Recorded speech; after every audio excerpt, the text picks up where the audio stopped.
7:30 now on Up with KREM. Right now, Washington State will offer a slew of lottery-style prizes for vaccinations. This morning, we're breaking down who's eligible. And talks of changing state borders to match political beliefs in the Northwest has been discussed for a while. Now there is a vote in Oregon to create Greater Idaho. But is it actually possible? We'll take a look. And today, as our weather pattern changes, we've got wind across much of the inland Northwest. It's creating a high fire danger for some. I'll let you know who that is.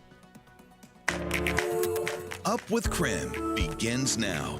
Well, good morning and welcome back to Up with KREM. Check out this little guy. Take a look at your screen. This is the bear that was seen hanging out in Spokane Valley in a neighborhood a couple of times this week.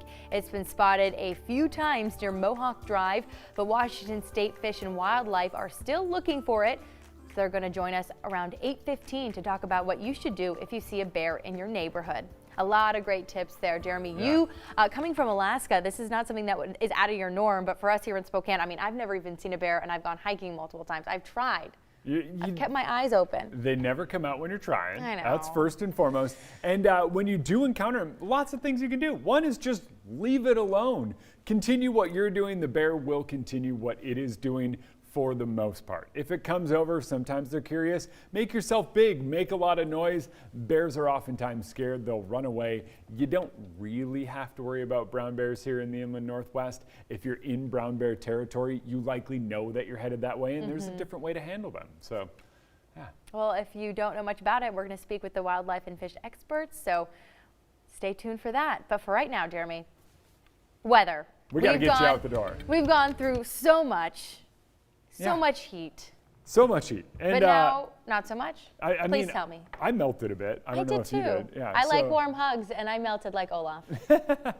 So we are going to start to cool down. That's the big change we've got in the works. And here we are in the 60s yet again. You're going, this guy's full of it. This guy's full of it. But there is a bit of a change in the works, and that all starts today. We've got quite a bit of wind across the inland Northwest. You're going to notice that as you step out the door, you're going to go, oh, it's a bit windy. And so you're going to see the wind picking up. Wind gusts up near 25 miles per hour as we move through. And there you go. Red flag warnings in place for the eastern valleys of the Cascades and in central Washington. The Columbia Basin still has some of those as well. That's for strong wind and elevated fire danger across the region. Later on this afternoon, temps are going to climb into the mid-80s for us here in Spokane, and it's pretty similar just about everywhere. Quick sneak peek of the weekend, temps fall to the 70s tomorrow, mid-60s for our highs on Sunday. All right, Jeremy, looking forward to a little bit cooler weather. Well, Washington Governor Jay Inslee announced that there will be lottery-style prizes for residents who have been vaccinated against COVID-19. But who is eligible for the prizes?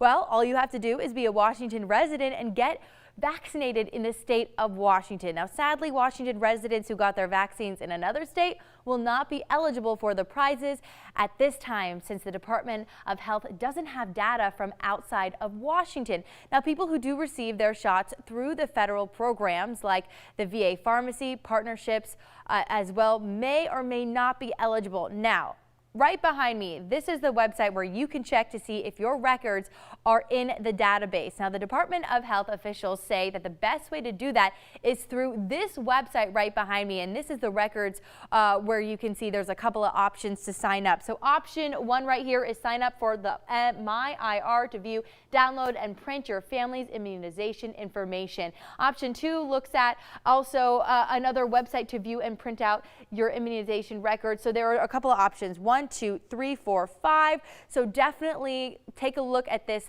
website through their mobile app as well. You can visit your local pharmacy, clinic, or school, as well as request a complete immunization record from your healthcare provider through this website. Now, request a complete immunization record from the Department of Health as well.